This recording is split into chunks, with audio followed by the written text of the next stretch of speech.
Welcome to mid day debate. నా పేరు Rahim. బడ్జెట్స్లో customs సుంకాన్ని తగ్గించడంతో బంగారం వెండి ధరలు భారీగా తగ్గాయి. 10 గ్రాముల బంగారం ధర దాదాపు 5,000 నుంచి 6,000కు దిగొచ్చింది. పండుగ సీజన్ ప్రారంభం కానున్న వేళ బంగారం ధర ఒక్కసారిగా తగ్గడంతో మధ్యతరగతి ప్రజలు గోల్డ్ కొనుగోళ్లకు ఆసక్తి చూపుతున్నారు. దీంతో బంగారం దుకాణాలు కొనుగోలుదారులతో రద్దీగా మారాయి. 4 రోజుల్లో కిలో వెండిపై సుమారు 11,000 తగ్గింది. దీంతో బంగారం వెండిపై పెట్టుబడులు పెరుగుతున్నాయి. బంగారం కొనడానికి ఇది సరైన సమయమేనా? ధరలు స్థిరంగా ఉండే అవకాశం ఉందా? పెరిగే అవకాశం ఉందా? ఇదే అంశం గురించి మిడ్ డే డిబేట్లో చర్చిద్దాం.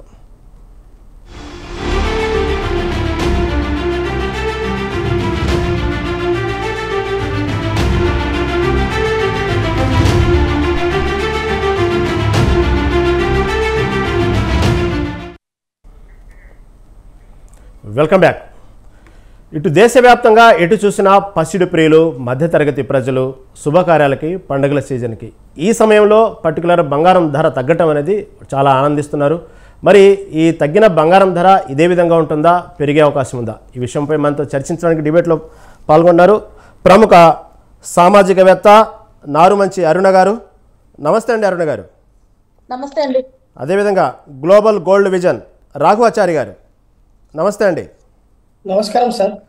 ఓకే, ముందుగా రాఘవాచారి గారు, బడ్జెట్లో సుంకం ధర తగ్గింపే ముఖ్యంగా బంగారం అనేది ప్రధానంగా బడ్జెట్లో సుంకం ధర తగ్గింది కాబట్టే బంగారం ధర అనేది నేలకు దిగొచ్చింది అంటున్నారు. ఇదేనా ప్రధాన కారణం? బంగారం ధర తగ్గడానికి ఇంకేమైనా కారణాలు ఉన్నాయా? సార్, ముందుగా స్వతంత్ర టీవీ ప్రేక్షకులకు మరియు అక్కడున్న సోదరిమణికి మరియు మీకు గుడ్ ఆఫ్టర్నూన్ సార్. మీరు ఈ ప్రోగ్రాం పెట్టడము ఎంతోమంది ప్రజలకి మెసేజ్ తెలిసినట్టుంటుంది. తగ్గడము అన్నది ఇప్పుడు సుంకం ధర ఏదైతే తగ్గించారో దాని వలన మనకు బంగారం తగ్గడం అనేది జరుగుతుంది, 100% జరుగుతుంది. దీని వలన ఇంకా కొద్దిగా అపోహల్లో ఉన్నారు జనాలు. ఇంకా తగ్గుతుండొచ్చు, అంటే తగ్గుతుంది అని ఒక పేపర్లో కానీ న్యూస్లో కానీ వస్తే ఇంకా తగ్గుతుంది అన్న అపోహలో ఉన్నది. కాబట్టి మీ ద్వారా ప్రజలకి ఈ విధంగా తగ్గుతుంది కాబట్టి ఇప్పుడు గోల్డ్ పైన పెట్టుబడి పెట్టి గోల్డ్ నిల్వలను పెంచుకోవడం మంచిది అని చెప్పేసి మీ ద్వారా మెసేజ్ పంపిస్తున్నందుకు ముఖ్యంగా మీ టీవీ వారికి మేము ధన్యవాదాలు తెలియజేస్తున్నాము. మేము గ్లోబల్ గోల్డ్ విజన్ అని చెప్పేసి గోల్డ్ మీద పరిశోధన గురించి ప్లస్ మేము గ్లోబల్ గోల్డ్ విజన్లో గోల్డ్ అప్రైజర్స్ని, గోల్డ్ స్మిత్ అయిన అప్రైజర్స్ని తీర్చిదిద్దడంలో, వాళ్ళకు మెలకువలు నేర్పడంలో కంచి ఏ విధంగా ఉంటుంది, బయట మార్కెట్లో బంగారం కొనబోతే ఇరీడియం, పలాడియం, రోడియం కలిసిన మెటల్స్ ఏ విధంగా తయారు చేస్తారన్న దాని మీద మేము పరిశోధన చేస్తుంటాము, క్లాసులు ఇస్తుంటాము స్వర్ణకార మిత్రులకు మాత్రమే. సో దీనిలో మమ్మల్ని స్వాగతించినందుకు ముఖ్యంగా మీకు చాలా ధన్యవాదాలు తెలియజేస్తున్నాను సార్. ఇప్పుడు గోల్డ్ కేంద్ర ప్రభుత్వము సుంకం తగ్గించడంలో చాలా రేటు పెరిగిన తరుణంలో ఈ టైంలో తగ్గించినందుకు చాలా సంతోషంగా ఉంది. ఈ మన భారతదేశ మహిళలు చాలా సంతోషించదగ్గ రోజుగా నేను భావిస్తున్నాను. అదేవిధంగా స్వర్ణకారులకు బంగారం పని బాగా ఉంటుంది అని చెప్పేసి నేను నమ్ముతున్నాను. నాణ్యత విషయంలో కూడా, హాల్మార్క్ విషయంలో కూడా అందరూ అవగాహన అన్నది బాగా తీసుకొస్తున్నారు. కాబట్టి హాల్మార్క్ గురించి కూడా అవగాహనతో మన కేంద్ర ప్రభుత్వం చాలా కఠినమైన చర్యలు తీసుకుంటున్నారు. కాబట్టి దాన్ని కూడా స్వాగతిస్తున్నాము. పని అన్నది లేని ఇప్పుడు గ్రామాలలో ఈ 72, 73 వరకు పోయేసరికి గ్రామాలలో అసలు పనులు లేవు. గ్రామాలలో పనులు వదులుకొని సిటీకి వచ్చి ఆటో డ్రైవర్లు గాను ఇంకా వగేరా వేరే పనులు లేక చేసుకున్న వాళ్ళు ఉన్నారు. ఈ గోల్డ్ రేట్ అన్నది కంట్రోల్ తగ్గడం వలన అందరికి కూడా ఉపాధి కలిగినట్టు ఉంటుందని దానికి నరేంద్ర మోడీ గారి ప్రభుత్వం తీసుకున్న నిర్ణయం చాలా చరిత్రాత్మకంగా నేను భావిస్తున్నాను. అదేవిధంగా పనులు కూడా గోల్డ్ స్మిత్ వర్క్ చేసే వాళ్ళందరికీ కూడా పనులు బాగా ఉంటాయని, షాపులలో కూడా పనులు సేల్స్ బాగా పెరుగుతాయని చెప్పేసి నేను ఆశిస్తున్నాను. అంటే ఇప్పుడున్న బంగారం ధరలు ఇదైతే ఇలాగే ఉంటాయా? కొంతమంది మీరు చెప్పినట్టుగానే పసిడి ప్రియులు అపోహలో ఉన్నారు, ఇంకా తగ్గినాయి, ఇంకా తగ్గుతాయి, ఆగస్టులో ఇంకా తగ్గే అవకాశం ఉందంటూ కూడా బయట వార్త నడుస్తుంది. నిజంగా అలాంటి అవకాశం ఉందంటారా? ఆ విషయం ద్వారానే ఇంకా ఎలా ఉంటుంది సార్, మనకు పర్సెంటేజ్ అన్నది ఎంత అన్నది నిర్ధారణ అయింది. నిర్ధారణ ఇప్పుడు నిర్మలా సీతారామన్ గారు ముఖ్య ఆర్థిక మంత్రి గారు మొత్తము తెలియజేసినారు కాబట్టి మనకు తగ్గించే అంత ఎంతైతే ఉందో అది తగ్గుతుంది. మార్కెట్ లో వేరియేషన్ అన్నది వస్తుంది, కొద్దిగా అటు ఇటు వస్తుంది, కానీ ఎక్కువగా మాత్రంగా తగ్గుతాయని చెప్పేసి అపోహలు మాత్రము కరెక్ట్ కాదు. ఇప్పుడు ఇది నిలకడగా ఉంటది. ఈ బిజినెస్ కూడా శ్రావణ మాసంలో తగ్గినాయి కాబట్టి శ్రావణ మాసంలో అందరికి కూడా బిజినెస్ బాగా ఉంటుందని ఆశిస్తున్నాను సార్. ఓకే ఓకే, అవును రాఘవాచారి గారు, ఎందుకంటే మధ్యతరగతి ప్రజలకు మామూలుగానే ఈ మాత్రం రేటు తగ్గిందండి, ఇది మామూలు విషయం కాదు. నిజంగా దాని మీద ఇంకా డిస్కస్ చేద్దామండి. అరుణ గారు, ఈ బడ్జెట్లో సుంకం ధర తగ్గింపే ప్రధానంగా చెప్పుకుంటున్నారు బంగారం ధరలు తగ్గడానికి. ఈ విధంగా బంగారం ధర పసిడి ప్రియులకు చాలా అందుబాటులో ఉండడానికి బడ్జెట్లో ఈ సుంకం ధర తగ్గింపు అనేది ప్రధానంగా ఇదే తీసుకోవచ్చా? ఇంకేమైనా కారణాలు ఉన్నాయా? మీ విశ్లేషణ ఏంటి? చాలా కారణాలు ఉన్నాయండి. భారతదేశాన్ని ఇప్పుడు ఒక ఆర్థిక వ్యవస్థగా శక్తివంతమైన ఆర్థిక వ్యవస్థగా మార్చాలన్నది మోడీ గారి ప్రభుత్వంలో తీసుకున్న ఒక చారిత్రాత్మక నిర్ణయం అని చెప్పుకోవచ్చు. శ్రీనివాసాచార్య ఇందాక చెప్పినట్టుగా ఆయన చెప్పినట్టుగా ఏంటంటే ఒక శక్తివంతమైన దేశంగా మన భారతదేశంలో ముఖ్యంగా బంగారం ఒక జీవన విధానం అయిపోయింది. మనకి బంగారం ఓన్లీ మనకు ఒక పెట్టుబడి లాగానో లేకపోతే ఆర్నమెంట్స్ లాగానో ఏ చిన్న శుభకార్యం జరిగినా మనం బంగారం అనేది ఒకటి మనకి జీవన విధానంలో ఒక భాగం అయిపోయింది. ఎందుకంటే మన మనుషుల్ని కూడా బంగారు తల్లిలా ఉందని, లేకపోతే ఏ రకమైన మంచి అలవాటు ఉన్నా మంచి లక్షణం ఉన్నా బంగారంతో పోలుస్తాం మనం. మన లక్షణం అది భారతదేశంలో, మన భారతీయ సాంప్రదాయంలో ఉన్న లక్షణం అది. అలాంటిది మన ప్రతి చిన్న విషయానికి ఎవరైనా సరే బంగారం ఎంతో కొంత వాళ్ళ స్తోమతకు తగ్గట్టుగా తీసుకోవడం అనేది మన ఆనవాయితీ. అది ఇప్పుడు ఏంటంటే ఆకాశాన్ని అంటిపోయి ఆ ధరలు పాపం వాళ్ళు దిగువ మధ్య తరగతి కుటుంబాలు అసలు బంగారం వైపు, ఆ షాప్ వైపు చూడడానికి కూడా భయపడే పరిస్థితి వచ్చింది ఈ మధ్యకాలంలో. అది ఏ విషయంలో అయినా అవ్వచ్చు, పెట్రోల్ అవ్వచ్చు, లేకపోతే వివిధ అంశాల మీద ఆధారపడి ఉంటుంది. కాబట్టి బంగారం అనే ధరలు అనే విషయం చాలా ప్రపంచంలో చాలా విషయాల మీద ఆధారపడి ఉంటుంది. కాబట్టి ఏ రకంగా బంగారం చాలా భారీ స్థాయిలో పెరిగిపోయింది. సామాన్య ప్రజలు దాని వైపు చూడడానికి కూడా భయపడే పరిస్థితి వచ్చింది. ఇప్పుడు ఈయన తీసుకున్న నరేంద్ర మోడీ గారి గవర్నమెంట్, నిర్మలా సీతారామన్ గారు మొన్న బడ్జెట్ ప్రవేశపెట్టడంలో చాలా మంది ఊపిరి పీల్చుకున్నారు. మిగతా జనాలు అందరూ కూడా చాలా సంతోషంగా ఉన్నారు. ఎందుకంటే అందరూ కూడా మళ్ళీ బంగారం వైపు చూస్తున్నారు ఇప్పుడు. ఇది చాలా సంతోషకరమైన విషయం, స్వాగతించాల్సిన విషయం. ఒక రకంగా చెప్పాలంటే ఇందాక శ్రీనివాసాచార్య గారు చెప్పినట్టుగా చారిత్రాత్మకమైన విషయం. ఎందుకంటే ఎప్పుడో వెళ్ళిపోయింది మన జీవితంలోంచి బంగారం అనేసరికి భయం వేస్తుంది వాళ్ళకి. అసలు ఆ పేరు వినడానికి కూడా భయం వేసే పరిస్థితిలో ఉన్నప్పుడు ఇప్పుడు అందరికీ అందుబాటులో తీసుకొచ్చినప్పుడు అందరికీ కొనే శక్తి పెరుగుతుంది. అంటే కొనడం అంటే కొని ఇంట్లో పెట్టుకున్న నిలవే కదా, అది బంగారం అనేది ఒక ఇన్వెస్ట్మెంట్ కింద. ఈ రకంగా భారతదేశం ఒక ఆర్థిక వ్యవస్థగా, ఆర్థిక శక్తిగా ఎదగడానికి అవకాశం ఉంటుంది. అవునవును అరుణ గారు, మీరు చెప్పినట్టే వాస్తవంగా మధ్యతరగతి కానీ పేద ప్రజలు కానీ బంగారం వైపు చూడాలంటేనే భయం వేస్తుంటారు. కానీ ఆ పండుగలప్పుడో లేకపోతే కొన్ని శుభకార్యాలప్పుడో పెళ్లిళ్ళప్పుడో కొంచెం కామన్గా ఎంతో కొంత ఒక ఫార్మాలిటీగానో ఎంతో కొంత కొనాల్సిన పరిస్థితుల్లో ఏర్పడిన టైంలో నిజంగానే అది భారీగానే పెరిగింది. ఎందుకంటే గత సంవత్సరం ఇదే జూలైలో తులం బంగారం ధర 44,000, ఇదే జూలైలో ఈ సంవత్సరం 70,000 పై మాటే. కాబట్టి దాదాపు మధ్య చూడాలంటే భయపడుతుంటారు, వాస్తవం ఇది. కానీ కొనాలి, తప్పదు కాదు, వాళ్ళ స్థాయిని బట్టి. చెప్పండి.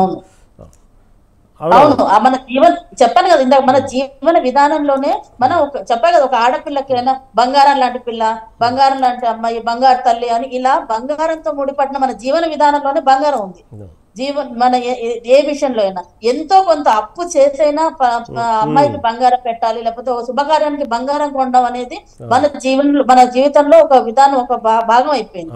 దానికే ఇప్పుడు వీళ్ళు తీసుకున్న నిర్ణయం, మన గవర్నమెంట్ తీసుకున్న నిర్ణయం ఎంతో మందికి మళ్ళీ రకరకాల జీవితం మీద ఆశలు కల్పించి వాళ్ళ బడ్జెట్ లోకి ఒక అమ్మాయికి పెళ్లి చేయాలంటే ఇంత బంగారం పెట్టాలని చిన్నప్పటి నుంచే పొదుపు చేస్తారు. మన పిల్ల పుట్టినప్పటి నుంచే వాళ్ళకి బంగారం కోసం కొంచెం డబ్బులు పక్కకు పెట్టి, అది కనీసం 4 తులాలని, ఇప్పుడు అక్కడ కూడా అంతే కదా, 4 తులాలు పెట్టే బదులు 1 తులం 1/2 తులానికి వచ్చేసింది.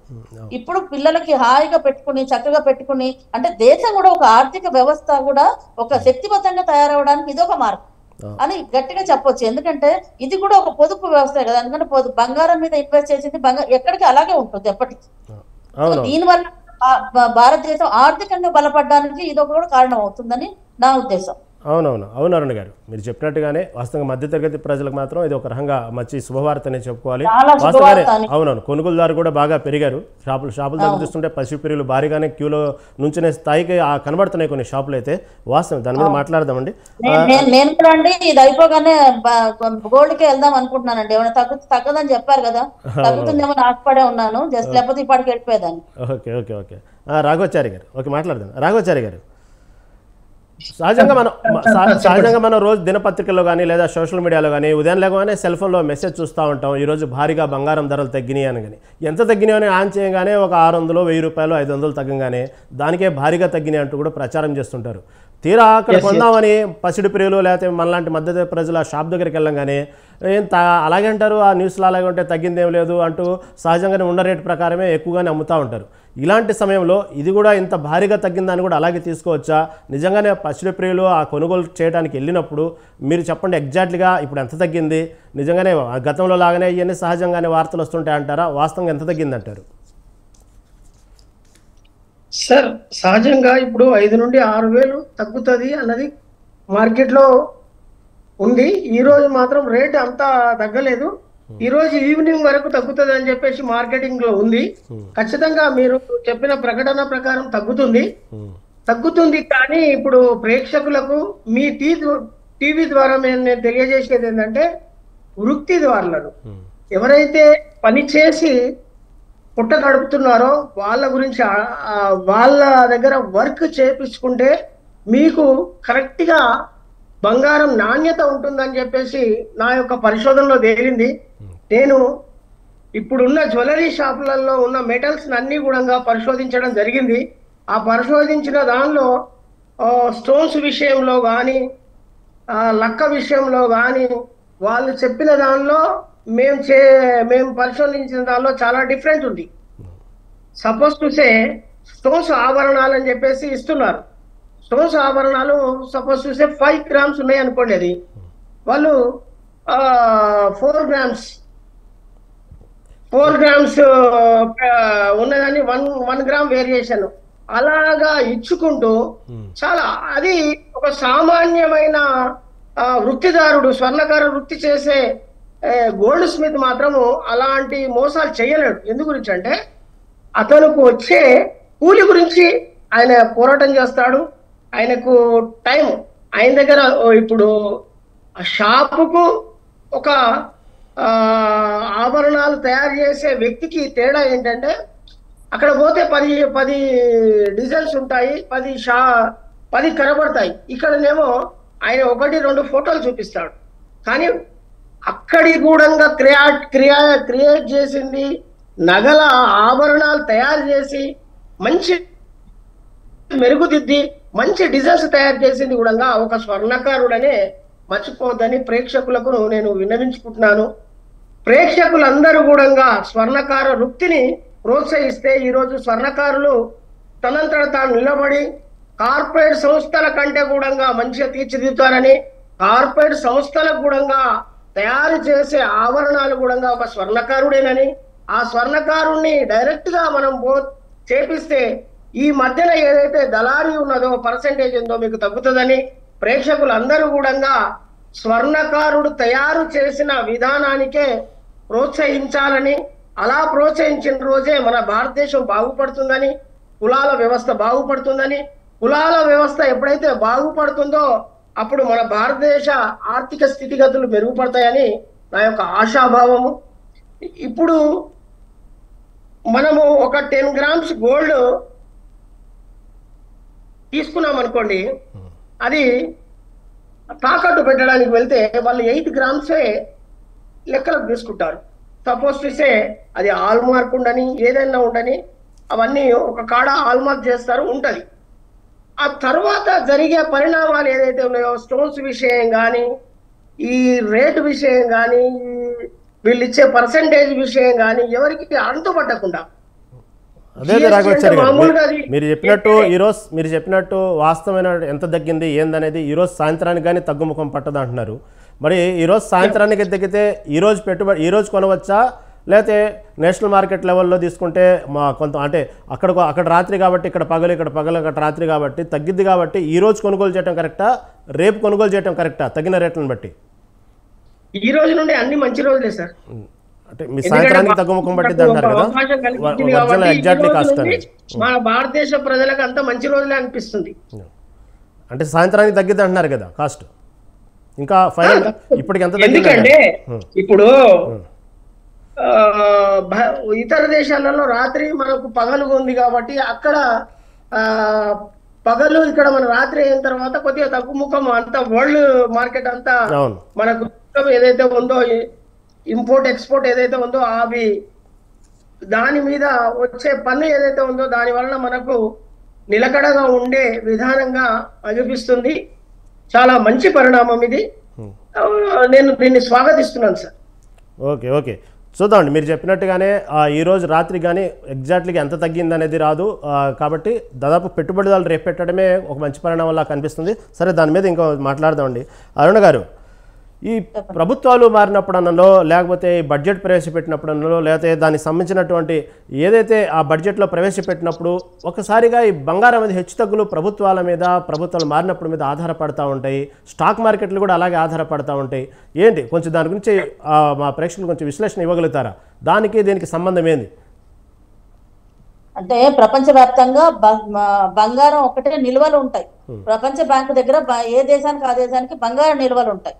బంగారం మాత్రమే కుదువ పెట్టడం కానీ అంటే ఆ దేశ ఆర్థిక వ్యవస్థలను బంగారంతోనే పోలుస్తూ ఉంటారు కాబట్టి సో బంగారం ఆబ్వియస్లీ బంగారం ఏదైనా బడ్జెట్ వచ్చినా లేకపోతే ఎక్కడ ఏదైనా కెలామిటీస్ వచ్చినా ఏం జరిగినా బంగారం మీద ఎఫెక్ట్ పడుతూ ఉంటుంది. అదే అందరికి తెలిసిన విషయమే. చూసాం మొన్న రిజల్ట్ సమయంలో కానివ్వండి, ఇటు బడ్జెట్ సమయంలో కానివ్వండి, ఎలక్షన్ రిజల్ట్ స్టాక్ మార్కెట్ ఒడిదుడుకులు ఇవన్నీ చూస్తుంటాం కదా. చెప్పండి. ఎక్కడైనా ఏది అంటే రోజువారీ దినచర్య అలా మామూలుగా ఉన్నప్పుడు బంగారం స్టేబుల్ గా అలా ఉంటుంది. ఎక్కడ ప్రపంచ దేశాల్లో ఎక్కడ ఏం తేడా వచ్చినా బంగారం మీద అబ్వియస్లీ బంగారం మీద పడుతుంది. సో అది ప్రభుత్వాలకు అవ్వచ్చు లేకపోతే నేషనల్ కెలామిటీస్ అవ్వచ్చు. మొన్న ఉక్రెయిన్ వారప్పుడు కూడా బంగారం పెరిగిపోవడానికి కారణం అదే. పెట్రోల్ ధరల్లో హెచ్చు తగ్గులున్నా బంగారం పెరిగిపోతుంది, తగ్గిపోతూ ఉంటుంది. డాలర్ రేట్లు పెరుగుతూ ఉన్నా తగ్గుతూ ఉన్నా బంగారం రేటు మీదే పడుతుంది. ప్రతిదానికి అంటే అంత ప్రపంచ మార్కెట్ లో కూడా బంగారానికి అంత వాల్యూ అంటే అదొకటి సిగ్నిఫికెన్స్. మనుషుల జీవన విధానానికి, దేశ ఆర్థిక వ్యవస్థకి అదొక సిగ్నిఫికెన్స్ అంతే. దానికి కాబట్టి ఏది ఎక్కడ ఏం జరిగినా బంగారం మీద పడుతూ ఉంటుంది. దానికి ఇది అని కారణం ఏ ప్రభుత్వాలు, ఏ గవర్నమెంట్లు, ఏ ఎక్స్పర్ట్స్ చెప్పలేవు. నాకు తెలిసినంత వరకు ఎప్పుడు చెప్పలే ఎందుకు ఇలా జరుగుతుందంటే ఏం చెప్పలేదు. కొంతమంది అది అక్కడ వార్ జరుగుతుంది కాబట్టి దీని మీద పడింది అంటారు, కొంతమంది పెట్రోల్ వల్ల పడింది అంటారు, కొంతమంది అన్ని వివిధ కారణాలు ఉంటాయి బంగారం హెచ్చుతగ్గులు అవ్వడానికి. బట్ ఇప్పుడు మనం తీసుకున్నది ఏంటంటే మన భారతదేశంతో ప్రజలకి ముడిపడి ఉంటుంది, వాళ్ళందరికీ ఆర్థికంగా ఉంటుందేమో కానీ ప్రజలకి ఎమోషనల్ గా మనకు బాండింగ్ ఉంటుంది బంగారం మీద. మనం అత్యంతంగా గౌరవించే తాళిపట్టు ఏదైతే ఉందో వాళ్ళన్నా మన వాళ్ళు కంపల్సరీ మన దాంట్లో చేయించుకోవాలని మనం ఆశపడుతూ ఉంటారు. ఓకే అరుణ్, అవును అరుణ్ గారు మీరు అది కూడా మనకేంటంటే అందుబాటులో లేకుండా పిల్లలకి అంటే ఆ తాళిపట్టు ఇంట్లో కూడా బంగారం పెరగడంలో చాలా చాలా మోసాలు జరిగాయి. ఎందుకంటే దాన్ని బేర్ చేయాలంటే అటు షాపులు అవ్వచ్చు, ఇటు ఎవరైనా అవ్వచ్చు. ఇందాక శ్రీనివాసాచార్య గారు చెప్పినట్టు మన స్వర్ణకారు దగ్గరికి వెళ్తే అంత మోసం జరగకపోవచ్చు, బట్ షాపులో ఎంతో కొంత మోసం జరుగుతుంది. ఓకే అరుణ గారు, మీరు చెప్పినట్టుగానే ఏదైనా సరే దేశంలో ప్రతిదానికి ముడిపడినట్టు ఇటు పెట్రోల్ నా ఆశ ఏంటంటే ఇప్పుడు ఆ మోసాలు తగ్గి ప్రతి సామాన్య ప్రజలు కూడా బంగారం మీద అంటే బంగారం కొనడానికి రేటు తగ్గింది కానీ మోసాలు కూడా తగ్గి వాళ్ళకి ఎప్పటికైనా రేపొద్దున ఆయన చెప్పినట్టుగా మనం తీసుకెళ్లి తాకట్టు పెట్టాలన్నా లేకపోతే ఏదైనా అవసరానికి వాడుకోవాలన్నా కానీ బంగారానికి అంత వాల్యూ వస్తుంది. మోసం లేకపోతే అక్కడ మళ్ళీ రీసేల్ చేసినప్పుడు తాకట్టు పెట్టినప్పుడు అంతే ఎంత వీళ్ళు అనుకునే అమౌంట్ వచ్చేస్తుంది. అలా ఒక ఇన్వెస్ట్మెంట్ కింద వాడు కూడా సామాన్య ప్రజలు బాగుంటారు, సామాన్య ప్రజలు సంతోషిస్తారు, బాగుపడతారని ఒక ఆశాభావం వ్యక్తం చేయడమే. అవును, మీరు చెప్పినట్టుగానే దేశంలో ఏం జరిగినా ఇటు పెట్రోల్ వైపు కానివ్వండి, ప్రతి నిత్యావసర వస్తువులు కానివ్వండి, ఏదైనా ప్రతి దాని మీద ప్రభావం చూపినట్టుగానే బంగారం మీద కూడా ప్రభావం చూపుతూ ఉన్నది. అవునండి, మంచి సలహానే, దాని మీద మళ్ళీ మాట్లాడదామండి. రాఘవాచారి గారు, ఈ అసలు వాస్తవంగా ఈ గోల్డ్ ధరలు ఎవరు నిర్ణయిస్తారండి? అంటే మనం చూస్తుంటాం, ఒక సామాన్యుడికి వచ్చేటువంటి అనుమానం ఇది, పేపర్లో చూస్తుంటాము, టీవీలో వింటుంటాం. అసలు ఈ గోల్డ్ ధరలు ఎవరు నిర్ణయిస్తారు? ఎందుకంటానంటే హైదరాబాద్ మార్కెట్ ధర ఇంత, ముంబైలో ఇంత, బంగారం ధర ఇంత, ఈ 10 గ్రాముల ధర ఇంత అంటూ ఒక ప్రాంతాలని బట్టి ఇలా విభజిస్తూ ఉంటారు. ఏంది ఇది? ప్రాంతాలని బట్టి ఎందుకు గోల్డ్ రేట్ ఎందుకు విభజిస్తారు? అసలు ఈ గోల్డ్ ధరలు ఎవరు నిర్ణయిస్తారు? సార్, బులియన్ మార్కెట్ అనేది ఉంటుంది సార్ మాకు. ఇంటర్నేషనల్, నేషనల్, మన ఇండియాకు భారతదేశంలో బాంబే మార్కెట్, బులియన్ మార్కెట్ ధర నిర్ణయిస్తుంది సార్. దాన్ని బట్టే ఆధారంగానే మార్కెట్లలో ధర ఉంటుంది. ఎక్కడైతే వ్యాపారాలు హెచ్చు తగ్గులు ఉంటాయో, ఎక్కడైతే డిమాండ్ ఉంటుందో అక్కడ రేటు వేరియేషన్ ఉంటుంది సార్. వేరియేషన్ తప్పకుండా ఉంటుంది. అక్కడ సుంకాన్ని బట్టి, అక్కడున్న ప్రాపర్టీ ట్యాక్స్లు కానీ, అక్కడున్న సేల్స్ ట్యాక్స్లను బట్టి రేట్స్ అనేది కింద మీద ఉంటుంది సార్. కొద్దిగానే వేరియేషన్ ఉంటుంది. భారతదేశంలో ఇంచుమించు ఒక 100 అటు ఇటుగా అంతటా ఉంటుంది సార్. వేలకు మధ్యనైతే భారతదేశంలో ఉండదు, విదేశాలలో మాత్రం వేలల్లో తేడా ఉంటుంది. కానీ ఇది మన బాంబే బులియన్ మార్కెట్ ద్వారానే మనకు రేటు అన్నది నిర్ణయం అవుతుంది సార్. అంటే మన సహజంగా వింటుంటాం, ఈ బంగారం విషయం వచ్చినప్పుడల్లా తెనాలిలో గోల్డ్ బాగుండిద్దనో, లేకపోతే ప్రొద్దుటూరులో గోల్డ్ బాగుండిద్దనో, ఇలా మళ్ళీ హెచ్చు తగ్గులు, రేట్లు హెచ్చు తగ్గులే కాకుండా కామన్గా నానుడు ఏంటంటే ఒక ప్రాంతాన్ని బట్టి అక్కడ గోల్డ్ ఒరిజినల్ అని, ఇక్కడ గోల్డ్ బాగోదని అంటుంటారు. కొంతమంది దుబాయ్ నుంచి తెచ్చుకుంటూ ఉంటారు. వాస్తవంగా ఈ ప్రాంతాలని బట్టి గోల్డ్ రేట్లు హెచ్చు తగ్గులే కాదు, క్వాలిటీలో తేడా ఉండిద్ది అంటారా? సార్, ఇప్పుడు మొత్తం ప్రపంచంలో బంగారం అంతా ఒకటే విధానం సార్, ఒకటే విధానం. కానీ ఏదైతే మిల్టేజ్ ఉంటుందో దానిలో ఏదైతే కాపర్, వెండి ఏదైతే కలిపి చేస్తారో, మనదేమో ట్రెడిషనల్ గోల్డ్ మేకింగ్ సార్. మన ఇండియా, భారతదేశం, తెలుగు రాష్ట్రాలు ఏంటంటే ట్రెడిషనల్ మేకింగ్. బంగారములో వెండి కలిపిన, రాగి కలిపిన శరీరాలకు ఏమి కూడా ఇబ్బందులు జరిగాయి సార్. ఈ కార్పొరేట్ సంస్థలలో చేసిన బంగారాలు శరీరాలకు హాని కలుగుతాయి సార్. ఇది ఆల్రెడీ రిపోర్ట్లో అందరూ కూడా రీసెర్చ్ చేసి బయట చెప్పిన విషయాలే, అన్ని టీవీలలో చర్చించిన విషయాలే. పలాడియం, ఇరీడియం, రోడియం అన్న కలిసినవి మాత్రమే శరీరాలకు ఇచ్చేస్తుంది. మామూలు స్వర్ణకారుడు అలాంటి మెటల్ను కరిగించేంత స్తోమత శక్తి వీళ్ళ దగ్గర ఉండదు. కాబట్టి ఇదంతా కార్పొరేట్ సంస్థలు వాళ్ళు చేస్తారు. కాబట్టి మన భారతీయ స్త్రీలకు అందరికీ కూడా నేను వినతి ఏంటంటే, స్వర్ణకారుడి దగ్గర బంగారం చేయించుకుంటే ఆరోగ్యాలు కూడా బాగుంటాయని చెప్పేసి నేను మీ టీవీ ద్వారా అందరికీ తెలియజేస్తున్నాను సార్. ఎందు గురించి అంటే ఈ మధ్యన బ్రెస్ట్ క్యాన్సర్స్ అని, ఇంకా వేరే వేరే స్త్రీలకు స్కిన్ డిసీజ్ చాలా వస్తున్నాయి. దేని వలన వస్తున్నాయి? దాని రీసెర్చ్లో తెలిసింది ఏంటి అంటే, చాలా పత్రికల్లో, వాట్సాప్లో, అన్నిట్లలో తెలిసింది ఏంటంటే ఇరీడియం, పలాడియం, రోడియం కలిసిన వస్తువులు వాడకంలోనే ప్రాబ్లమ్స్ వస్తున్నాయని నిర్ధారణ అన్నది తెలిసిపోయింది. జనాలకు కూడా చాలా మట్టుకు తెలిసింది. ఇంకా కొద్దిగా ఏంటంటే పెళ్ళిళ్ళు అప్పుడప్పుడే పెట్టుకోవడం, షాప్లకు పోయి సడన్ గా తీసుకోవడం అన్నది సహజంగా జరుగుతుంది. కనీసం పెద్దలు, మహిళలు బాగా ఆలోచించి బంగారం అంటే తరతరాలుగా ఉండేది.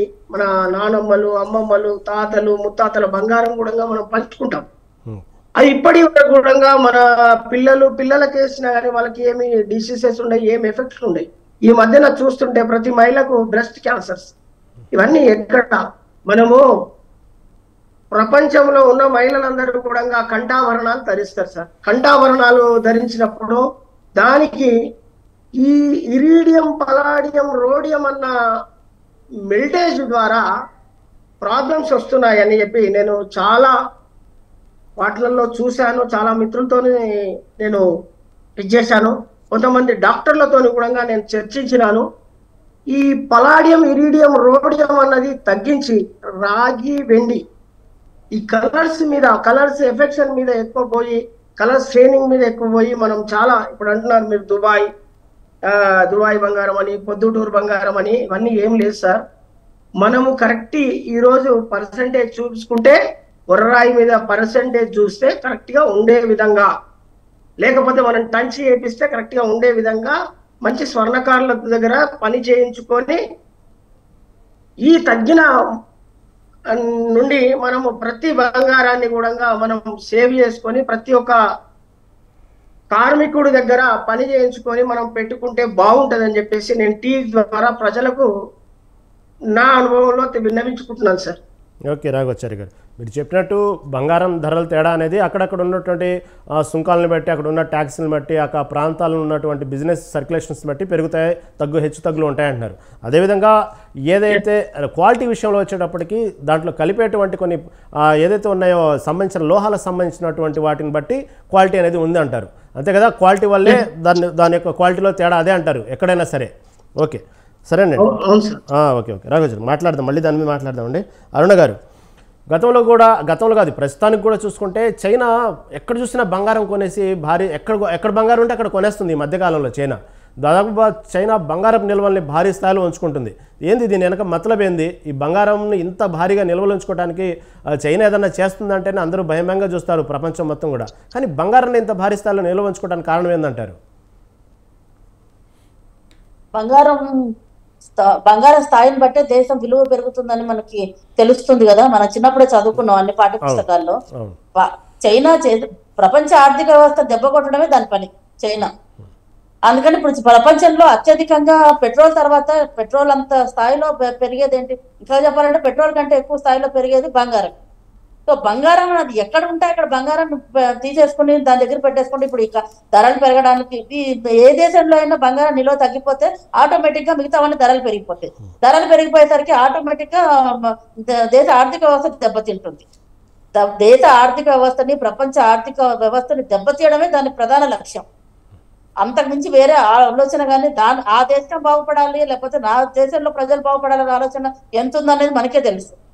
చైనా ఎప్పుడు అదే ఆలోచన, ప్రపంచం దేశానికి నాశనం అయిపోవాలన్న ఆలోచన చైనాకి ఎప్పుడు ఉంటుంది. కాబట్టి చైనా ఏది బాగుంటుంది, పెట్రోల్ ఎక్కువ ఉందనుకోండి, పెట్రోల్ ధరలు ఎక్కువ ఉన్నాయనుకోండి, పెట్రోల్ కొని పెట్టేసుకుంటుంది దానికి అవసరం ఉన్నా లేకపోయినా. కేవలం ప్రపంచ ఆర్థిక వ్యవస్థ దెబ్బతీయడానికి మాత్రమే అది తీసుకుంటూ ఉంటుంది తప్పితే దానికి వేరే మోటివ్ ఇంకేమీ లేదు, ఏమీ కనిపించదు. అవునవును, ఈ మధ్యకాలంలో చూస్తుంటే దాదాపు కొన్ని సంవత్సరాల నుంచి చైనా ఇదే పని మీద ఉంది. ఎక్కడ బంగారం ఉంటే చైనా పని చేస్తుంది కాబట్టి అసలు ఆకాశమే హద్దుగా ధరలు పెరగడానికి కారణం అది కూడా అవ్వచ్చు, మెయిన్ కారణం అవ్వచ్చు. దానివల్ల ఏంటంటే దేశ ఆర్థిక వ్యవస్థల దగ్గర దెబ్బతినిపోతాయి కదా, చిన్న చిన్న దేశాలను దెబ్బతినిపోతాయి కదా. వరల్డ్ బ్యాంక్ లో డబ్బులు అప్పు తీసుకోవాలంటే బంగారం నిల్వలు చూపించాల్సిందే కదా, దానికి చూపించకపోయేసరికి అప్పులు ఇవ్వరు, దేశం బాగుపడదు.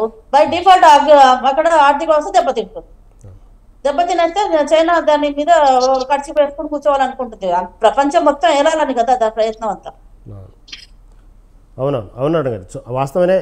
ఏదైనా సరే ఒక దేశ ఆర్థిక పరిస్థితి చూడాలంటే బంగారంతో ముడిపడి ఉన్నది. కాబట్టి మీరు చెప్పినట్టు చైనా అంత భారీగా నిల్వలు ఉంచుకుంటుందంటే మీరు చెప్పగానే ఆర్థిక వ్యవస్థను కూడా ఏదో ఒక రకంగా పతనం చేయాలనే ఆలోచన, మళ్ళీ ఎలాంటి ఆలోచనలు అనేది ఆ బంగారం నిల్వల్ని బట్టి భవిష్యత్తులో జరిగే పరిణామాలను బట్టి మనకు కొన్ని అర్థమవుతాయండి. దాని మీద మాట్లాడదామండి. రాఘవాచారి గారు, కొంతమంది ఈ మధ్య కాలంలో మధ్యతరగతి చెప్పండి ఈ మధ్యన కొంతమంది మధ్యతరగతి ప్రజలు ఆ బంగారం కొనాలంటేనే అందరి స్థాయిలో ఉన్నటువంటి ధరల్ని బట్టి ఈ మధ్యన కొన్ని షాపింగ్ కాంప్లెక్స్లు, కొన్ని బంగారం సంబంధించినటువంటి పెద్ద పెద్ద కాంప్లెక్స్లు కానివ్వండి, ఆ పారిశ్రామికవేత్తలు వాళ్ళందరూ ఈ మధ్యన ఒక స్కీమ్ అనేది ఒకటి ప్రవేశపెట్టారు. ప్రతి నెల గోల్డ్ స్కీమ్ కట్టుకోవచ్చు అంటూ చేశారు. అది వాస్తవంగానే చాలా మంది మధ్యతరగతి ప్రజలు గోల్డ్ స్కీమ్లు కట్టుకోవడం ఎక్కువైపోయింది మధ్యన. కాకపోతే ఆ గోల్డ్ స్కీమ్ కట్టే షరతుల్లో ఈ ఏదైతే తరుగు ఉండదు, మజ్దూరు ఉండదు, ఇలాంటివి కూడా కొన్ని దాన్ని పర్టికులర్గా యాడ్ చేస్తుంటారు. ఈ తరుగు మజ్దూరు లేకపోవడం వల్ల ఎవరికి నష్టం, ఎవరికి లాభం? ఈ గోల్డ్ స్కీమ్స్ కట్టుకోవడం ఎంతవరకు కరెక్ట్ అంటారు? సార్ మంచి క్వశ్చన్ వేశారు సార్. దీని గురించి చాలా ప్రజలకు తెలియాల్సిన అవసరం ఉంది సార్. ఫస్ట్ అమ్మ అరుణ గారు మాట్లాడిన దాని గురించి నేను అన్ని దేశాలు బంగారు నిల్వలు పెంచుకుంటున్నాయి అన్నది వాస్తవం సార్. కానీ మన దగ్గర మన భారతదేశంలో ప్రతి మహిళ దగ్గర ఉన్న బంగారము నిధులు కేంద్రముకు ఒక బలమైన విలువనే సార్. మన దగ్గర ఒక ధనాగారంలో ఉండవలసిన అవసరం లేదు. ప్రతి ఒక్క ఇంట్లో కూడా కొన్ని కిలోల బంగారం ఉంది సార్. మన తెలుగు రాష్ట్రాలలో మాత్రము నార్త్ లో తక్కువ ఉన్నా కానీ సౌత్ లో మాత్రము ప్రతి ఇంట్లో కనీసం ఎంత చిన్న పేద కుటుంబం అయినా కానీ ఒక 10 తులాస్ గోల్డ్ మాత్రం తప్పకుండా ఉంటుంది సార్. మరీ పేదలైతే 5 తులాస్ మాత్రం ఉంటుంది. ఎందుకంటే ఒక పుస్తల తాడు 2 తులాలు, ఒక కమ్మల జత, వాళ్ళకున్న 2-3 పిల్లలకు వీళ్ళకి కలిసి ప్రతి ఇంట్లో 5 తులాల వరకు ఉంటుంది. మన ఇన్ని ఇండ్లు కలిసి ఇంత ధనాగారం కలిసి, ఎందుకంటే భారతీయ స్త్రీలు ధరించే విధానము ఇతర దేశస్తులు బంగారం ధరించే విధానం చూస్తే ఏ ఇంట్లో కూడా భారతీయ బంగారం నిల్వలు ఉన్నాయి సార్. వాళ్ళు దేశాలు ధనాగారం నిల్వలు పెట్టుకోవాల్సిన అవసరం ఉన్నది కాబట్టి వాళ్ళు పెట్టుకుంటున్నారు. అది మనను మాత్రం మించిపోలేదని చెప్పేసి నా ఆలోచన. మన భారతదేశము ముఖ్యంగా మన సౌత్ లో మాత్రము ప్రతి ఇల్లు ఒక బంగారు నిధుల కేంద్రముగానే ఉంది. కానీ మామూలుగా ప్రతి ఇంట్లో కూడా 5 తులాల నుండి 10-15 1 కిలో వరకు కూడా బంగారం ఉంటుంది. కొద్దిగా వాళ్ళ ఏ వ్యాపారాల కోసమైనా కానీ బంగారాలు తాకట్టు పెట్టడము, దాన్ని క్యాష్ గా మార్చుకోవడము, దాన్ని మళ్ళీ బంగారం కొనుక్కోవడము, మళ్ళీ బంగారం తాకట్టు పెట్టుకోవడం, ఆ విధంగా పెంచుకుంటూ పోతుంటారు. ఆ విధంగా మన తెలుగు రాష్ట్రాలలో తెలుగు మహిళల దగ్గరలో ఉన్న విఘ్నత అది. దాని వలన మనకు బంగారాలు కూడా ధనాగారాలు భాండాగారాలు కేంద్రాగారాలు అయిపోయినాయి. చాలా బంగారంలో మన సౌత్ లో ఉన్నంత బంగారము ఎక్కడ లేదని, భారతదేశంలో ఉన్నంత బంగారము ఎక్కడ లేదని నాకు తెలిసిన పరిజ్ఞానంతో నేను తెలియజేస్తున్నాను సార్. అదే విధంగా మీ టీవీ ద్వారా మా స్వర్ణకారులకు కూడా కొద్దిగా అవకాశాలు చూపించాలని, వాళ్ళ స్వయం వృత్తి చేసే వాళ్ళకి ప్రోత్సాహం ప్రభుత్వం మీద వాళ్ళకి అన్ని రకాల పనిముట్లు కానీ, మిషనరీ కానీ, లేక కాంప్లెక్స్ కానీ, ఇప్పుడు చేనేత వాళ్ళకి వాళ్ళకు కూడా ఒక ప్రాజెక్ట్స్ తయారు చేశారు. అదే విధంగా మాకు కూడా మా స్వర్ణకారులకు కూడా కొన్ని వందల మంది స్వర్ణకారులకు కలిసి ఒక కాంప్లెక్స్ తయారు చేసి దానిలో కొన్ని కిలోల బంగారాలను మాకు ప్రొవైడ్ చేసి దాని ద్వారా ఇంపోర్ట్ ఎక్స్పోర్ట్ ఈ మన భారతదేశమే ఎక్స్పోర్ట్ ఇంపోర్ట్ లో పాల్గొని భారతదేశమే తయారు చేస్తే ఇంకా బాగా మన దేశం బాగుపడుతుందని చెప్పి నా ఆశయం సార్. అవును రాఘవచారి గారు, మీరు చెప్పినట్టు స్వర్ణకారులు ఇప్పుడు ఈ షాపులు ఉన్నాయి, మార్కెట్లో చాలా ఖజానా అని, రకరకాల పేర్లు, ఎన్ఆర్టీ అని, జిఆర్టీలు అని, ఇలా చాలా ఉన్నాయి. ఇలా రెడీమేడ్గా కాకుండా కొంతమంది స్వర్ణకారులు బిస్కెట్లు ప్రైవేట్గా కొనుక్కొచ్చుకొని ఎవరైతే పసిడి ప్రియులు ఉన్నారో వాళ్ళకి కావాల్సిన డిజైన్లు వీళ్ళు కూడా తయారు చేస్తూ అమ్ముతూ ఉంటారు. ఈ కొంత స్టాక్ని పెట్టుకుంటారు, బిస్కెట్ల రూపంలో కొంత పెట్టుకుంటారు. ఆ బిస్కెట్లు లక్షలు తెచ్చి పెట్టుకుంటూ ఉంటారు. ఇలా మార్కెట్ ఒడుదుడుకులైనప్పుడు వాళ్ళ పరిస్థితి ఏందండి అసలు? సార్ మేము గోల్డ్ షాప్ వాళ్ళం, మెటల్ టు మెటల్ సార్. ఈ రోజు ఏదైతే స్వర్ణకారుడి దగ్గరికి వచ్చి ఆర్డర్ ఇస్తే మేము ఈ రోజే మెటల్ తయారు చేస్తాం సార్. మెటల్ తీసుకుంటాం. ఒకవేళ వాళ్ళు డ్యూ ఇచ్చినా కానీ మేము ఏదో విధంగా ఒక అమౌంట్ తయారు చేసుకొని 10 తులాస్ కావాలంటే 10 తులాస్ కొనుక్కుంటాం. మాకు బంగారము పెరిగినా తగ్గినా కానీ మెటల్ టు మెటల్ బిజినెస్ ఎప్పటికి కూడా ప్రాఫిట్ అండ్ లాస్ ఉండదు sir. Metal to metal business ఎప్పుడైతే దాన్ని డబ్బులోకి కన్వర్ట్ చేస్తామో లాస్ అండ్ ప్రాఫిట్ లోకి వస్తాం సార్. లాస్ అండ్ ప్రాఫిట్ లేకుండా అంటే ప్రతి ఒక్కరు కూడా మెటల్ టు మెటల్ బిజినెస్ చేస్తేనే లాభాలలో ఉంటారు అని చెప్పేసి, అదే విధంగా ఇప్పుడు స్కీమ్ గురించి చెప్పండి సార్ రాఘవాచారి గారు. ఇందాక నేను ఒక స్కీమ్ గురించి అడిగాను, ఆ స్కీమ్లు ఎంతవరకు కరెక్ట్ అంటారు, దానివల్ల ఎవరికి లాభం ఎవరికి నష్టం, మధ్యతరగతి ప్రజలు దాన్ని చాలా మంది ఈ మధ్యకాలంలో కట్టుకుంటున్నారు, కట్టుకోవచ్చు అంటారా, ఏమంటారు దాని గురించి చెప్పండి. ఇది పేదవాడి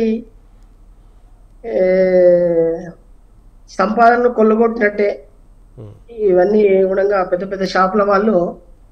ఎందుకంటే వాళ్ళు కొనుక్కోలేరు, నెల 5,000 10,000 తీసుకుంటారు. ఆ తీసుకున్న దానిలో వాళ్ళ దగ్గర ఉన్న రకరకాల డిజైన్స్, వాళ్ళు ఏదైతే రాళ్ళు ఇవన్నీ పొదిగించిన రాళ్ళు అవన్నీ ఉంటాయి కదా, అవన్నీ డిజైన్స్ ఇచ్చేసి మాయపుచ్చుతుంటారు. ఏదైతే బంగారం కొని తీసుకుంటామో అది వేరే ఉంటుంది, వాళ్ళు డైరెక్ట్ ఇవ్వరు సార్. అంటే ఇప్పుడు ఇన్ని నెలలని స్కీమ్ కడతాం కదండి రాఘవాచారి గారు, ఇన్ని నెలలని స్కీమ్ కడతాం, ఫైనల్లో ఒక అమౌంట్ అయింది. ఆ రోజు మార్కెట్ని బట్టి మనకి ఇష్టమైనటువంటి డిజైన్, మనకి ఇష్టమైనటువంటి దాన్ని బట్టి మనం బంగారం కొంటాం కదా. ఇంకా దాంట్లో ఇంకా పైగా తరుగుండదు, మజ్దూరి ఉండదు అంటున్నారు. కాబట్టి దీంట్లో ఎక్కడ ఫ్రాడ్ ఎక్కడ జరిగిద్ది అంటారు, ఎక్కడ అపోహలు ఉన్నారు చెప్పండి కొంచెం. సార్ కలర్ గురించి ఒక మెటల్, నాణ్యత గురించి ఒక మెటల్, ఇవన్నీ కూడా మెటల్స్ కలిపి వాళ్ళు హమ్ చేస్తుంటారు సార్. ఒకేసారి డబ్బులు పెట్టిన అదే మెటీరియల్ కదా ఇచ్చేది సార్, ఒకేసారి డబ్బులు పెట్టిన అదే మెటీరియల్ ఇస్తారు, స్కీమ్ ప్రకారం కట్టుకున్న అదే మెటీరియల్ ఇస్తారు, అదే ఐటెం ఇస్తారు, అదే డిజైన్ ఇస్తారు. కాబట్టి స్కీమ్లో కట్టుకున్న వాళ్ళకి మాత్రం ఈ డిజైన్లే వర్తిస్తాయి, స్కీమ్లో కట్టుకున్న వాళ్ళకి ఈ సైడ్ ఒక ర్యాక్ ఉంది దీంట్లోనే ఉంటాయన్నది ఏమి ఉండదు కదా. లేదు సార్, కొన్ని డిజైన్స్ ఇస్తారు, కొన్ని డిజైన్స్ రెడీ ఉన్నాయే ఇస్తారు. వాళ్ళ స్కీమ్స్ కు ఒక ఏరియా తయారు చేస్తారు, దానిలో ఉన్న డిజైన్స్ ఇస్తారు, వీటికి అదనంగా చెల్లించవలసి వస్తుంది మనకు. ఓకే, కాబట్టి మధ్యతరగతి ప్రజలు ఈ స్కీమ్స్ అనేవి పరిశోధించండి సార్. అది కొన్ని ఇస్తారు, నాకు తెలిసి నేను చూసినాను, ఒక మా మిత్రుల ద్వారా పోయి చూసినాను. ఒక 2 కౌంటర్లు పెడతారు, ఆ కౌంటర్ లో కొన్ని డిజైన్స్ ఉంటాయి, ఆ డిజైన్స్ లో మీరు ఏదైనా తీసుకొస్తారని చెప్తారు. ఒకవేళ మీకు ఇది నచ్చలేదు అంటే మీరు ఆర్డర్ ఇవ్వండి సార్, మేము 2-3 days లో మేము రెడీ చేసి ఇస్తామని చెప్తారు మరి. ఓకే ఓకే, అంటే అదేలేండి దాంట్లో ఏం జరిగిద్ది అనేది మళ్ళీ మధ్యతరగతి ప్రజలు అపోహలు ఉన్నారా, లాభమా నష్టం అనేది. ఓకే, మీరు స్వర్ణకారులు కాబట్టి తెలిసిద్దని మిమ్మల్ని అడిగాను. కాబట్టి ఏమైనా మధ్యతరగతి ప్రజలకి ఆ స్కీమ్ అనేది అంత కరెక్ట్ కాదు, ఒక రకంగా మధ్యతరగతి ప్రజల దగ్గర జేబు గుల్ల చేయటమే అంటారు. అంతే సార్. ఓకే ఓకే, మాట్లాడదామండి. అరుణ గారు, ఈ 2000 నోట్లు రద్దు తర్వాత చూసుకుంటే చాలామంది రాజకీయ నాయకులు దాదాపుగా బ్లాక్ మనీని ఈ రూపంలో గోల్డ్ రూపంలో మలిచారనేది ఒక వాదన ఉంది, జరుగుతుంది, ఆ టాక్ అనేది నడుస్తుంది. వాస్తవంగా రాజకీయ నాయకులు చాలామంది బ్లాక్ మనీని గోల్డ్ రూపంలో మలుస్తున్నారంటారా? అలా మలుచుకోవటం వల్ల మార్కెట్లో చాలా వరకు బ్లాక్ మనీ అనేది లేకుండా పోయిందంటారా? అది ఎంతవరకు కరెక్ట్ అంటారు? అందులో చాలా నిజం ఉందండి. ఎందుకంటే బ్లాక్ మనీ అంటే 2000 రూపాయలు రద్దు చేసిన తర్వాత ఆ బ్లాక్ మనీని ఎలా దాచాలో ఎలా చేయాలంటే, చిన్న నోట్లు ఉండిపోయేసరికి ఎలా దాచాలో కూడా జనాలకు తెలియక వాళ్ళు గోల్డ్ మీద పెట్టేశారు. గోల్డ్ భారీ స్థాయిలో పెరగడానికి అది కూడా ఒక కారణం అవ్వచ్చు. మరి మనుషులకు అందకుండా పోయిన చుక్కలు చూసేంత వరకు ఇది కూడా ఒక కారణం అవ్వచ్చు. ఎప్పటి నుంచి పెరుగుతుంది, మనకి డిమాండైజేషన్ అయినప్పటి నుంచి గోల్డ్ ధరలు ఇంకా పెరుగుతూనే ఉన్నాయి, కానీ ఎక్కడ తగ్గిన పాపన పోలేదు ఇంతవరకు 5-6 ఏళ్ళ నుంచి చూసుకుంటుంటే. సో అది కూడా ఒక కారణం. వచ్చి చాలా మంది నల్లధనాన్ని బంగారంగా మార్చుకున్నామని చాలా పేపర్లలో, టీవీ డిబేట్స్ లో చాలా సార్లు చూసాం. ఇక్కడ అంత బంగారం పట్టుబడింది, ఇంత బంగారం పట్టుబడింది అని. ల్యాండ్స్ అన్నారు, ల్యాండ్స్ ఇప్పుడు ల్యాండ్స్ మీద పెట్టుబడి పెట్టిన వాళ్ళు కూడా ఏది ఎలా అవుతుందో తెలియదు అని చెప్పి బంగారం అలా పెరుగుతూనే ఉంది రోజు రోజుకి అని చెప్పి బంగారం మీద ఎక్కువ పెట్టిన వాళ్ళు చాలా మంది ఉన్నారండి. అది ఓన్లీ రాజకీయ నాయకులనే కాదు, ఎవరైనా ఎక్కడైనా రియల్ ఎస్టేట్ వాళ్ళు పెట్టలా. రియల్ ఎస్టేట్ వాళ్ళందరూ ఎందులో ఇన్వెస్ట్ చేశారు? ఓన్లీ వారు బంగారమే కదా. అది మీకు తెలుసు, అందరికీ తెలిసిన విషయమే. రియల్ ఎస్టేట్ లో ఎక్కడెక్కడైతే బ్లాక్ మనీ ఎక్కువ వచ్చేస్తుందో వాళ్ళందరూ తీసుకొచ్చి ఇన్వెస్ట్మెంట్స్ కింద బంగారం మీదే పెడుతున్నారు. ఎందుకంటే బంగారం ఫ్యూచర్ లో పెరిగేదే కానీ తగ్గేది లేదు అని చెప్పి గంటాపదంగా చెప్పేశారు. ఇది ఊహించిన పరిణామం కదా భారతదేశానికి. బంగారం ఇలా తగ్గుతుందని ఎక్కడ ఊహించలేదు, ఎవరు ఊహించలేదు. ఎందుకంటే ఏ బడ్జెట్ లోనూ బంగారం మీద దాని గురించి ఎక్కువ మాట్లాడిన దాఖలాలు లేవు. నిర్మలా సీతారామన్ గారు వచ్చి టక్మన్ బంగారం తగ్గించేసరికి అందరూ కాసేపు షాక్ అయ్యారు ముందు, అసలు నాకు తెలిసినంత వరకు. సో అందుకని ఏంటంటే బంగారం మీద బంగారం నిల్వలు అనేది ఎవరికి నది. అందుకని ఎక్కడ బ్లాక్ మనీ ఉందో అక్కడ అంతా బంగారం నిల్వలు ఖచ్చితంగా ఉంటాయి. ఎందుకంటే మళ్ళీ ఎన్డీఏ మీరు రాఘవాచారి గారిని అడిగారు, మన ఒకటి నేను అది చెప్దాం అనుకుంటున్నానండి. చెప్పండి. స్కీమ్స్ అని చెప్పండి. నాకు ఒక విషయం అర్థం కాని విషయం ఏంటంటే, నాకు అంటే స్కీమ్స్ కట్టే అలవాటు యాక్చువల్ గా నాకు లేదు. స్కీమ్స్ అంటే వాళ్ళు కూడా డబ్బులు పెడుతున్నారు, అంతంత పెద్ద పెద్ద షాపులు, అంత మంది పైన వెళ్ళిన వాళ్ళందరికీ వాటర్ బాటిల్ ఇస్తారు, టీలు ఇస్తారు, కాఫీలు ఇస్తారు. ఇవన్నీ వాళ్ళ జేబులోంచి పెడతారా అని ఒక డౌట్ నాకు. అంత ఇష్టమా ప్రజలంటే? ప్రజలు అంత బంగారం కొనుక్కోవాలి, బాగుండాలని అంత ఇష్టమా ప్రజలు అని నాకు ఒక డౌట్. ఎందుకంటే వాళ్ళు పైగా ఇంకోటి ఏంటంటే, స్కీమ్ మీరు కట్టండి 15 నెలలు 10 నెలలు ఏదో చెప్తారు, 1 నెల మేమే కడతామంటారు. అంత ఇష్టం ఏంటి ప్రజలకి అంటే? అదే నాకు ఇంక 2 డౌట్లు అనమాట. రాఘవాచారి గారు నాకు ఇంకొక డౌట్ ఏంటంటే, అదే ఒక 4 గ్రాములు పెట్టి ఒకటి ఏదైనా ఆర్నమెంట్ తీసుకుందామని వెళ్తే 4 గ్రాముల్లో అక్కడ మనకు నచ్చిన ఆర్నమెంట్ ఉంటుంది ఈ షాపుల్లో. అదే ఒక స్వర్ణకారుడి దగ్గరికి వెళ్ళి 4 గ్రాములు నాకు ఇలాంటిది కావాలంటే అవ్వదని చెప్తారు. అది నేను ఫేస్ చేశా. ఈ రెండింటికి నాకు తేడా నాకు అర్థం కాలే అసలు అదేంటో. కార్పొరేట్ మోసాలు అనేవి భారీ స్థాయిలో జరుగుతున్నాయండి బంగారం విషయంలో. అందులో ఎటువంటి అనుమానం లేదు. మధ్యతరగతి వాళ్ళు ఏంటంటే స్కీముల వల్లే ఇంతో కొంత బంగారం కొనుక్కోగలుగుతున్నారు, అది మాత్రం నిజం. కానీ వాళ్ళు ఏదో వాళ్ళంత ప్రేమతో ఇష్టంతో ఎలాంటి మోసాలు లేకుండా ఇస్తున్నారనేది మాత్రం అబద్ధం. అది అందరికీ తెలిసిన విషయం. ఎక్కడో ఒక చోట వాళ్ళ అంత డబ్బు, ఇప్పుడు వాళ్ళకి ఒక్కొక్కళ్ళకి అందులో శాలరీస్ ఉంటాయి, ఏసీలు ఉంటాయి, అన్నిటికీ కలిపే వాళ్ళు మన మీద వేస్తారు కదా, వాళ్ళు వేస్తుంటారు కదా. వాళ్ళు ఎందుకు ఊరికే ఫ్రీగా ఇస్తున్నారు? మనం ఎందుకు ఊరికే ఫ్రీగా వాళ్ళకి కడుతున్నాం? మంత్లీ ఎందుకు కడుతున్నాం? ఈ 2 విషయాలు నాకు చిన్నప్పటి నుంచి నాతో పాటు అలా పెరుగుతూనే ఉన్నాయి. బంగారం విషయంలో అది మాత్రం తేలట్లా నాకు.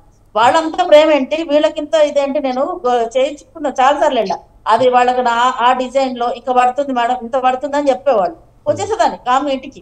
మళ్ళీ ఏజీఆర్టీకో వెళ్తే అదే దాంట్లో ఇచ్చేసి ఇంకా ఎక్స్ట్రా మరి కాఫీ కూడా ఇచ్చేవాడు తాగమని. ఓకే, దీని మీద రాఘవాచారి గారిని అడుగుదాం. రాఘవాచారి గారు, అరుణ గారు చెప్పినట్టు షాపులకు వెళ్తే అక్కడ 4 గ్రాములు 5 గ్రాములకు వచ్చే డిజైను సేమ్ డిజైన్ కావాలని స్వర్ణకారుల దగ్గరికి వెళ్ళినప్పుడు మీరు చెప్పినటువంటి ఏదైతే ఆ 4 గ్రాములకి ఈ డిజైన్ రాదు కాబట్టి ఇంకొంచెం మినిమం 7 గ్రాములు పట్టిద్దాం ఇక అదనంగా చెప్తా ఉంటారు. ఇది అక్కడ ఎందుకు వచ్చింది, ఇక్కడ ఎందుకు రాదు? మళ్ళీ అరుణ గారు చెప్పినట్టు అక్కడికి వెళ్ళినప్పుడు వాళ్ళు చేసే మర్యాదలు మళ్ళీ అవన్నీ వాళ్ళు జేబులోంచి పెడతారా? దీనికి ఇప్పటికి చాలా అడిగారు కదా అరుణ గారు, మీరేమంటారు? ఏమంటే దానికి సమాధానం ఏంది? వాస్తవంగా రాదా? రాఘవాచారి గారు మీట్లో ఉన్నట్టున్నారు. ఓకే, వినపడిందా నన్ను అడిగింది? ఒకసారి నేను ఒకటి ఫోటో చూపిస్తాను సార్ మీకు. చెప్పండి. ఇప్పుడు లైట్ వెయిట్ లో 18 క్యారెట్ కి 22 క్యారెట్ గా సేల్ చేస్తారు సార్. అది ఇది ఎలాంటి మోసం అంటే 18 క్యారెట్ ఎట్లా ఉంటుందంటే ఒక పీస్ వచ్చేసేసి మీద ఏదైతే కనబడే పీస్ ఏదైతే ఉంటుందో 22 క్యారెట్ ఉంటుంది. బ్యాక్ సైడ్ ఏదైతే జాయిన్ చేస్తారో అది 18 క్యారెట్ ఉంటుంది. ఆ క్యారెట్ అలాంటి చేపించి ఇలాంటి మోసాలు చేస్తారు సార్. ఇవన్నీ కార్పొరేట్ సంస్థలలో జరుగుతున్న విషయాలే సార్. ఇగో మీకు ఒక ఫోటోను మీకు చూపిస్తున్నాను. ఇది పైన ఉండేది 22 క్యారెట్ గోల్డ్ సార్, లోపల ఉన్నది 18 క్యారెట్ గోల్డ్ సార్. మరి దాని మీద హోల్ మార్క్ వేస్తారు కదా. దీనిలో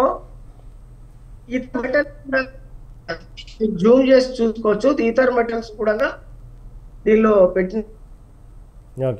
ఇది కూడా heavy weight stones sir. Okay okay, మీరు చెప్పినట్టు 22 క్యారెట్లు 18 క్యారెట్లు చేసి అమ్మటం ఓకే, ఇదంతా మీరు చెప్పినట్టు పెద్ద పెద్ద కార్పొరేట్ సంస్థల్లో జరిగేది. ఓకే, అరుణ గారు మీరు చెప్పిన అనుమానం ప్రకారం వాస్తవమే కార్పొరేట్ సంస్థల్లో క్యారెట్లు ఎలా ముడిపడి ఉంటాయి ఏందనేది ఒక విషయం పక్కన పెడితే దాని మీద ఒక హోల్ మార్క్ వేస్తారు. ఆ హోల్ మార్క్ వేసిన తర్వాత మళ్ళీ ఎప్పుడైనా మనం ఐటెం మార్చుకోవాలన్నా సరే మళ్ళీ కొనాలన్నా సరే మనం ఏ రోజు అయితే కొన్నామో ధర దాన్ని బట్టి మళ్ళీ మనం ఐటెం మార్చుకున్నప్పుడు ఆ రోజు మార్కెట్ ధరని బట్టే ఇస్తున్నారు. కానీ బంగారంలో వాస్తవంగా మీరు చెప్పినట్టు తేడాలు ఉన్నప్పటికీ కూడా రేటు విషయంలో వాళ్ళు ఏం మోసం చేయట్లేదు కదా. ఇది ఎలా చూసుకోవచ్చు? యాక్చువల్గా నాకు అర్థం కాని విషయం అదే ఏంటంటే, ఇప్పుడు ఇంకోటి విషయం ఇందులో ఇంకో కిటుకు ఉంది. ఏంటంటే ఇప్పుడు ఒక జిఆర్టీలో ఎగ్జాంపుల్ చెప్తున్నానండి, బట్ డిబేట్ లో పేర్లు చెప్పకూడదేమో. జిఆర్టీలో తీసుకున్న ఏదైనా ఒక తీసుకున్నాం అనుకోండి, మనం తనిష్క్ లో మార్చారంటే ఆ రేట్ తీసుకో, దాంట్లో వాళ్ళు హాల్మార్క్ తీసుకున్నా సరే అది ఉంటుంది. మనం ఎక్కడైతే కొన్నామో మళ్ళీ ఎన్నేళ్ల తర్వాత అయినా అక్కడికి వెళ్ళి మార్చుకోవాలి. అక్కడికి వెళ్ళి మార్చుకుంటేనే మనకు వర్త్ ఉంటుంది, లేకపోతే ఆ వాల్యూ ఉండట్లే మనకి. ఎందుకంటే నేను ఎక్స్పీరియన్స్, నా పర్సనల్ ఎక్స్పీరియన్స్ ఇది.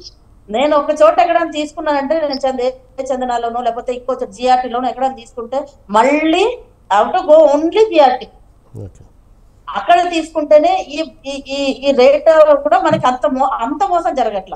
దట్టు మనం ఇంకో వస్తువే తీసుకోవాలి, ఏదో ఒక ఆర్నమెంటే తీసుకోవాలి, నాట్ క్యాష్.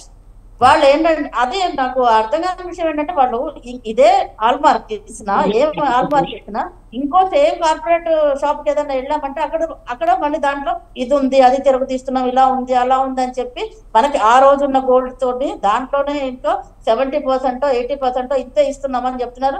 ఇది ఇంక్లూడెడ్ వెండిలో కూడా అలాగే చేస్తున్నారు. సేమ్ వెండి. నిన్న జస్ట్ మొన్ననే ఒక తెనాలి వెళ్ళి మేము 1 లక్ష 2 లక్షలు ఖరీదు చేసే వెండి మార్చేసి 5 లక్షల వెండి ఖరీదు చేసే వెండి కొనుక్కొచ్చాం. సేమ్ అదే క్వాలిటీ అక్కడ తీసుకున్నవి అవన్నీ కూడా. ఓకే ఓకే ఓకే రాఘవచారి గారు. సార్ నమస్తే సార్. అరుణ గారు చాలా అనుమానాలు లేవనెత్తారు. ఆ దాంట్లో ఒకటి రెండు చెప్పండి. అక్కడ షోరూంలో జరిగేటువంటి డిజైన్లు బయట ఎందుకు దొరకవు? షోరూంలో జరిగినటువంటి డిజైన్లకు కావాల్సినంత మెటీరియల్ సపోజ్ 4 గ్రాములు 5 గ్రాములు అంటే బయట అదే గ్రాములకి ఎందుకు డిజైన్ రాదు మీ స్వర్ణకారులు చేయడానికి? ఏం తేడా ఏంది?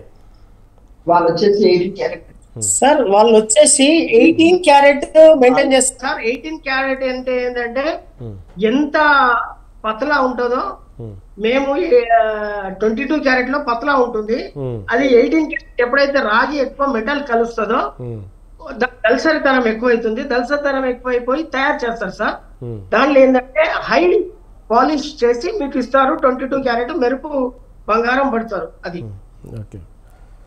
ఓకే. ఇప్పుడు మేడం గారు చెప్పినట్టు ఈ ప్రతి దానిలో ఆడి కార్లు, గిఫ్ట్లు, కొన్ని దానిలో ఇట్లా ఇస్తారు, టీలు, బ్రేకులు ఇవన్నీ ఇస్తారు. స్వర్ణకారు దగ్గర పోతే కనీసం మంచినీళ్ళు కూడా అన్న విషయాలు కూడా చెప్పారు. దానికి నేను స్వాగతిస్తున్నాను సార్.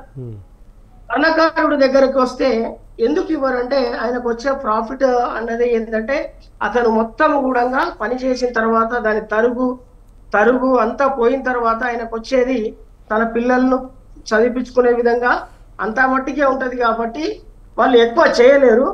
అదే వేరే వాళ్ళు ఈ షాపులలో వాళ్ళు ఏదైతే ఉన్నదో ముందు కనబడేది మంచి క్యారెట్ పెట్టి లోపల 18 క్యారెట్ పెట్టి బంగారాలు తయారు చేపిస్తారు సార్. ఆ టంచ్ అన్నది మంచి కనబడే దాని మీద టంచ్ ఫామ్ ఇస్తారు 916 అని. అవన్నీ కూడా ఈ స్కీములలో ఇచ్చే బంగారాల మోసాలే. ఎందు గురించి అంటున్నానంటే, నేను ఒక యూనియన్ బ్యాంక్ ఆఫ్ ఇండియాలో నేను ఒక గోల్డ్ అప్రైజర్ని. నేను వివేకానంద నగర్ కాలనీలో నాది బ్యాంక్ ఉంటుంది. ఆ బ్యాంకులో చాలా ఇలాంటి వస్తువులు వస్తాయి. కాబట్టి నేను అన్ని పరిశీలించి నేను ఇది క్లియర్ గా చెప్పగలుగుతున్నాను విత్ సర్టిఫైతో. ఎందు గురించి అంటే, నేను బంగారము రుణం ఇవ్వాలంటే ఆ బంగారాన్ని మళ్ళీ మేము తిరిగి మాకు వసూలు అవుతుందా లేదా అని చెప్పేసి మేము చాలా ఇది చేస్తాము, చాలా ఇది చేసి చూస్తాం. కాబట్టి దానిలో ముందు ఒకటి 22 క్యారెట్, వెనుక భాగంలో 18 క్యారెట్, ఇంకా లోపల వేసే ఐటెంలో 16 క్యారెట్ లక్క తురుమ లక్కాలు పెట్టి అవి ఇవి అన్ని రకరకాలుగా పనిచేపిస్తుంటారు సార్. ఓకే ఓకే రాఘవచారి గారు, మీరు చెప్పినట్టు బయట ఏదైతే షోరూంలో ప్రముఖ షోరూంలో దొరికేటువంటి బంగారానికి స్వర్ణకారుడు అతని చేతితో చేసే బంగారానికి క్వాలిటీలో డిఫరెంట్ ఉన్నది అంటున్నారు. కాబట్టి అక్కడ రాచమర్యాదలు జరిగితే ఇక్కడ చేయలేరు అంటున్నారు. ఓకే, బాగానే ఉంది. కాకపోతే ఓకే, ఇప్పుడు సపోజ్ ఇప్పుడు బాగా తగ్గినాయండి, బంగారం ధరలు బాగా తగ్గినగానే పరిగెత్తుకుంటూ వెళ్ళి కొనడానికి మధ్యతరగతి జేబుల్లో డబ్బులే ఉండవు. కాబట్టి తగ్గిన ధరలు ఎన్నాళ్ళు రన్ అవుతాయి, ఇంకా ఎన్నాళ్ళు ఉండొచ్చు. బంగారంతో పాటు వెండి ధరలు కూడా బాగా తగ్గినాయి. కాబట్టి మధ్యతరగతి ప్రజలు ఇంకా ఎన్ని రోజులు ఆశలు పెట్టుకోవచ్చు అంటే, ఇప్పుడు డబ్బులు ఉండవు కదా కొనడానికి అందరి దగ్గర. కాబట్టి ఇంకా ఎన్ని రోజులు రన్ అయింది, ఇది ఎన్ని రోజుల దాకా ఉండిద్ది ఈ అవకాశం? ఇంటర్నేషనల్ మార్కెట్లో వడదులుకులు ఎప్పుడైతే ఈ కారణాలకు అతీతంగా ఉంటాయో, ఎక్స్పోర్ట్ ఇంపోర్ట్ ఏ విధంగా ఎప్పుడైతే తగ్గుతాదో అప్పుడు మన భారతదేశంలో ఉన్న విధానాలన్నీ కూడా ఒకటే విధంగా ఉంటాయి సార్. దానివల్ల ఏమి మనము అపోహపడవలసిన అవసరం లేదు. తప్పకుండా ఇప్పుడు భారతదేశం తీసుకున్న నిర్ణయం ఇది ఫస్ట్ నిర్ణయం కాబట్టి మనం స్వాగతించాలి. వాళ్ళు చేసే విధానాలను కూడా మనము ప్రోత్సహించాలనే నా ఆలోచన, నా అభిప్రాయం కూడా సార్. అంటే రాఘవచారి గారు, ఇప్పుడు సుంకం ధర తగ్గింది కాబట్టే కదా ఈ స్థాయిలో రేట్లు తగ్గింది. 15% అని 6% అని సుంకం ధరలు తగ్గబట్టే కదా. కాబట్టి ఈ సుంకం ధరలు తగ్గింపు తగ్గింది కాబట్టి ధరలు అనేవి దాపు ఇక నెక్స్ట్ బడ్జెట్ వరకు ఇదే కొనసాగే అవకాశం ఉందా? కాబట్టి మళ్ళీ ఎప్పుడు ఈ సుంకం ధరల గురించి మళ్ళీ ఎప్పుడు జరిగిద్ది అంటే సామాన్య ప్రజలకు అర్థమవటానికి అడుగుతున్నా నేను.